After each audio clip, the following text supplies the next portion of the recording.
sur Clapotis et bienvenue dans la série Clap-Bac qui a pour but de répondre à toutes les questions qui vous hantent et que vous posez encore sur l'épreuve orale et l'épreuve écrite du bac de français. Alors pour me poser la question du jour, j'ai le plaisir d'accueillir au micro de Clapotis Giuliano qui est un élève de première.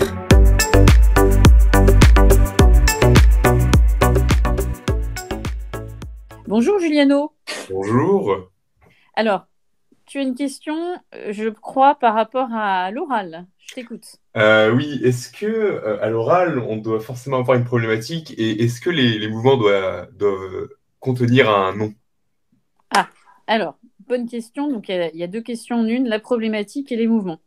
Alors, à l'oral, il n'y a pas obligation, ça c'est dans les textes officiels, qu'il y ait une problématique de formuler dans l'introduction. C'est-à-dire que vous savez, la problématique, c'est en quoi dans ce texte ou comment, etc. Durant l'année, vous avez certainement vos enseignants qui vous ont fait formuler une problématique, il me semble, Giuliano. Oui.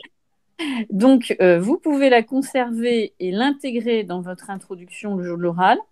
Et à ce moment-là, vous vous expliquez que cette problématique, vous allez bien sûr y répondre par votre lecture linéaire, mais dans les textes officiels, je le redis, vous n'avez pas cette obligation d'en formuler une. Donc vous ne serez pas sanctionné ou pénalisé s'il n'y en a pas une qui apparaît. Après, moi, le conseil que j'ai envie de donner, c'est malgré tout d'en formuler une, ne serait-ce que pour montrer à l'examinateur que vous avez perçu la singularité du texte, ses spécificités, et que par votre lecture littéraire et stylistique, vous y répondez. Voilà. Mais vous ne serez pas sanctionné si elle n'est pas formulée au début.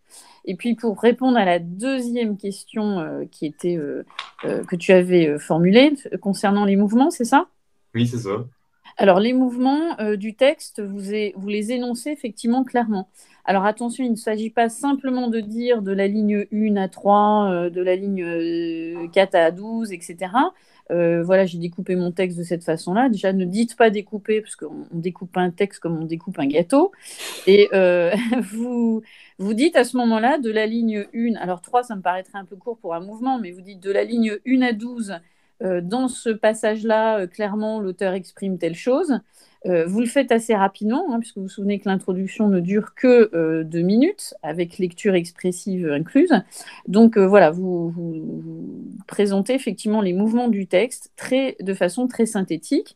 Et puis quand vous allez reprendre, après la lecture expressive, l'explication de texte en tant que telle, n'oubliez pas de rappeler à l'examinateur en disant, voilà, dans le premier mouvement que je vous avais indiqué de la ligne temps à temps, on va aborder telle chose. Voilà. Donc, ça permet aussi de bien articuler l'exposé et encore une fois, stratégiquement, de montrer à l'examinateur que vous gérez bien votre texte et que vous n'analysez pas de façon un peu floue ou superficielle. Est-ce que j'ai répondu à la question, Giuliano ? Oui, merci. Donc, pas d'autres questions autour de ça? Non, Non, c'est bon? Eh bien, merci, Giuliano.